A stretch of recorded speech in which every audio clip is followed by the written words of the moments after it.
Have you ever been in a situation where you found yourself just stuck in thought? You couldn't stop thinking about what happened? Have you been in a toxic relationship with a narcissist? If you have, I wonder if you have experienced what we call rumination. This is where you get stuck in your head about stuff. You can't stop thinking it. You can't stop wondering. You can't stop replaying scenes in your head over and over about things that happened to you. Maybe this has nothing to do with missing the person or the narcissist that you were in a toxic relationship with, but maybe it has more to do with trying to figure out what happened. Maybe you're spinning and doubting yourself. Either way, stick with me. I'm going to help you out today. It's more common than you might expect. Take, for example, this question from one of my subscribers. She asks, why do you still think about the abuser after you've been removed or got no contact for months? Not longing to be with them, but thinking about what happened to you. Going through a relationship with a narcissist is absolutely soul-crushing. You might be dealing with rumination, and depending on how long you spent with them, and depending on how you were raised, you might struggle with rumination for a long time. But there are some things you can do to overcome it, and there are some ways that you can move forward in your life from here. So let's talk about it. First, let's define rumination. This is what we call it when you can't stop the repeating thoughts in your head. These thoughts tend to be sad or dark. This is a dangerous habit for your mental, physical, and spiritual health because it prolongs and can intensify the struggles that most of us have during recovery. You might find yourself feeling increasingly depressed, and you might be having a difficult time thinking straight. This will make processing your emotions feel next to impossible. So why do we, as survivors, struggle with rumination? Well, rumination keeps you feeling stuck, and it is quite sadly very common for us. Those of us who have gone through toxic relationships with narcissists, especially after the relationship ends, but even while you're still in it. In my opinion, there are a number of reasons for this. During a relationship with a narcissist, a lot of us become overthinkers, even if we weren't before. See, the narcissist's selfish, manipulative behavior has led us to spend a lot of time trying to figure out how to fix our broken relationships. And a lot of times we feel that way even when we're still in these relationships. And even if we recognized that something was just kind of off about it, or that we were dealing with a toxic relationship during the relationship, we might have either second-guessed ourselves, doubted ourselves, or blamed ourselves, or some combination of all three, thanks to the ongoing invalidation and manipulation that we suffered at the hands of the narcissist. We find ourselves trying to figure out exactly what happened, and we try to understand why. We want to know how much of it was really our fault, and we try to wrap our heads around what we've gone through. We wonder if the narcissist ever loved us, and we wonder what the heck is so wrong with us that we would put so much of ourselves into such a toxic, abusive person. We doubt that we can move forward alone, and sometimes as a result of being told that we'll never be loved again, or that we aren't capable of doing so. We think we are worthless, and we doubt we deserve to be happy. All of this leads us to struggle with cognitive dissonance, a form of psychological stress or discomfort that happens when you simultaneously hold two or more contradictory beliefs,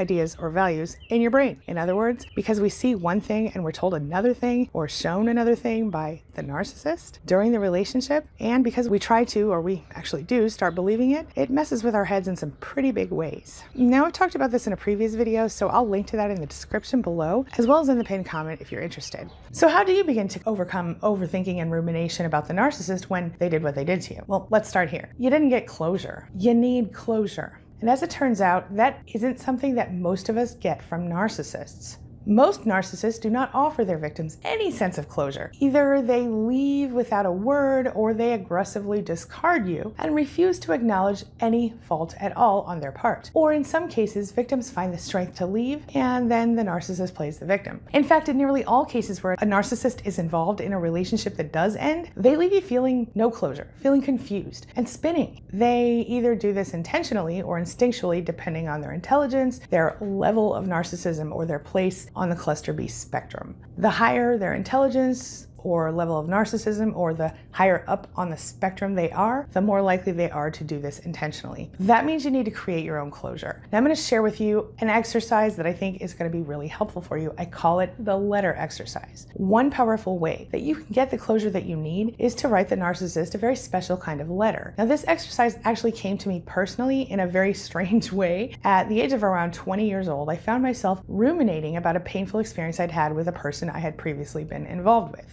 While I was in so many ways finding peace and happiness after ending that relationship, I could not stop thinking about this person and feeling so angry about what he had done to me. So one morning while I was having my coffee and again feeling all kinds of anger, I threw my hands up and I screamed at the ceiling. What do I need to do to get this person out of my head? I realized in that moment that I had continued to allow this person to control me on some level because I couldn't stop being angry. And even though I was no longer in contact with him, he was in my head all the time. It was right about then that I thought I was going nuts because, quite honestly, while I was alone in my apartment, at this moment I literally heard someone whisper in my ear. Not only was I furious at this mysterious voice, I knew for sure it didn't come out of my own head because of the craziness that it talked about. I mean, it literally said something absolutely ridiculous. It said, "You have to forgive him."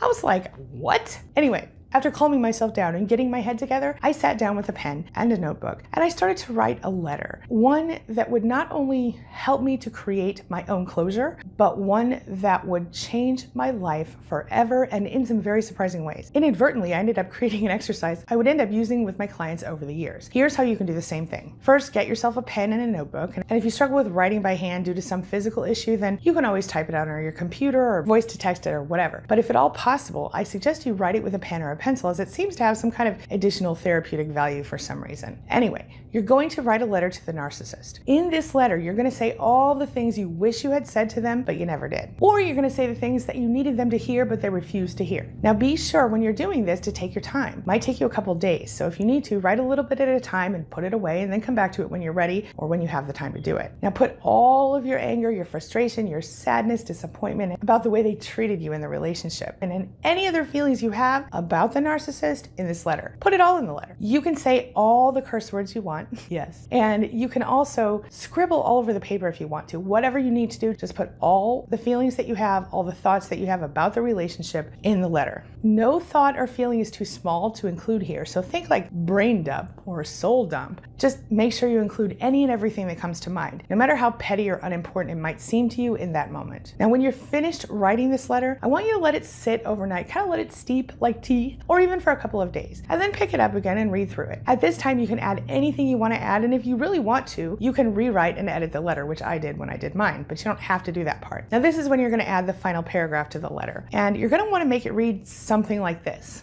And now, though you don't deserve it, I'm forgiving you, or releasing you if forgiveness feels too painful right now. Not because you deserve it, but because I no longer want your toxic negative energy in my space. I trust that you'll get exactly what you deserve from here on out, and I release the need to know what happens for you next. Goodbye forever. Now at this point, you have two choices. You can mail the letter or not. Personally, I didn't do it. I didn't need to mail it. And I would not necessarily recommend that you do, because in reality, this letter's not for the narcissist. It's for you. It's all about getting the negativity out of your head, out of your life, out of your heart. And it's an ideal way to start creating your own closure. I suggest you burn or shred the letter and get it all out of your life. And as you do, imagine the negative energy and the anger and all the other emotions burning away or being shredded. Some people like to float their letter down the river or clip it to a balloon and let it fly away. Do whatever feels good to you. Heck, you could even just throw it in the trash. But whatever you do, once the letter is written, get it out of your life. Now, this simple exercise provided me with so much relief, and so many of my clients have reported the same thing. Have you tried it yet? Will you give it a shot now? Let me know in the comments section below.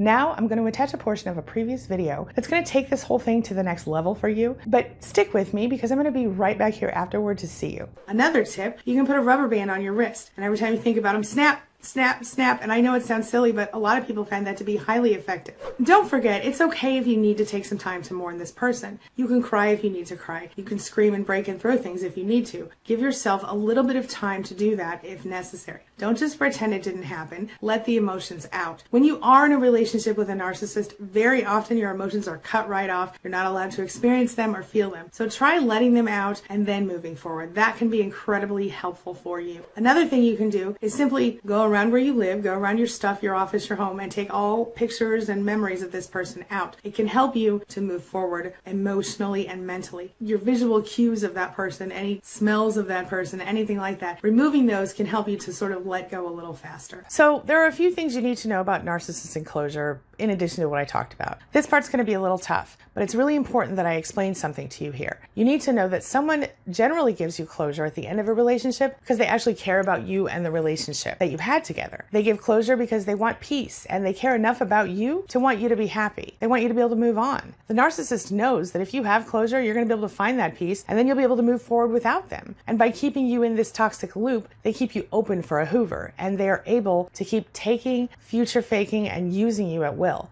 It would require them to take personal responsibility for how they've treated you, and it would mean ending the lies and manipulation that they've been using to keep you emotionally engaged in the first place. Just the idea of real, genuine closure is nearly unthinkable to a narcissist, if you really think about it. There are a lot of different things that you can do, though, to make your own closure. So the first step to doing that is to sort of try to let go of the illusion of what you thought the relationship was. This is true whether we're talking about a romantic relationship or a family relationship or a friend relationship. We had some idea in our mind who that person was and who they thought we were, and now suddenly we're seeing clearly. We're awake and we know that it wasn't exactly what we thought it was. It's really important for us to let go of that illusion of goodness, the illusion of what we thought we had, and to sort of be aware, be awake, and understand what's really happening and what really happened. No contact is really an important part of recovery. In fact, it's almost necessary for anyone who is able to do it. Sometimes you're going to have to deal with a narcissist on certain things, like if you have kids or you have a business together. But if that's the case, low contact is your best option, and you only deal with them on a business level. No emotions involved. You have to recognize that everything that we thought was real in the relationship was just a lie. It was just an illusion, and it's painful. You're going to mourn it like a death. Statistics tell us that things like divorce are more stressful than things like actual death. So be aware of that. When you're able to start letting go of that illusion, you're going to be able to start finding your actual self. You're going to go through a phase where you do a lot of research. You're doing that right now by watching this video. You need to understand the person on a logical level. And I think most intelligent people have that need once they realize what the heck they've been going through. You then have to accept what you can control and what you can't control, and recognize there are some things you have power over and some things you don't. What you do have power over is yourself and your own perception and your own world. What you don't have power over is the narcissist. So the best thing that you can do is steer clear, stay as far away as possible, and don't engage unless you're absolutely forced to because you have children or a business together. You won't receive closure from a narcissist, but you can find something in yourself that is beautiful out of all of this mess. This is a big rubble-filled mess, this thing that happened. What you can do is start pulling the rocks off the mess and look in there, and there will be your beautiful, bright soul. And you can nurture yourself and you can love yourself to the point that you begin to really grow and change. You can create your own closure without being in contact with the narcissist. You can create your own closure and find your own peace. And this is the best part of all of this, the silver lining of this whole darn situation. You can come out being a better, stronger, more evolved person than you ever were before you started this relationship. I'm not saying it's the best way to get to it. I'm just saying if you've already been through it, you might as well take that silver lining and run with it. So what do you think? Now it's time for the question of the day. And the question of the day is, have you struggled to stop overthinking about what happened to you in your toxic relationship? If so, were you able to get past it, or are you still struggling with it now? Have you tried the letter exercise, and how did it work for you? If not, what did work? Share your thoughts, share your ideas, share your experiences in the comment section below, and let's talk about it. As always, thank you so much for being a part of my day and a part of my life, and hey, thanks for letting me be a part of yours. It really does mean a lot to me. Now, before I go, make sure you take a look at the videos I'm gonna leave for you right there and right there. And while you're here, hit that subscribe button right over there so we can stay connected and continue on this healing journey together. I'll see you soon.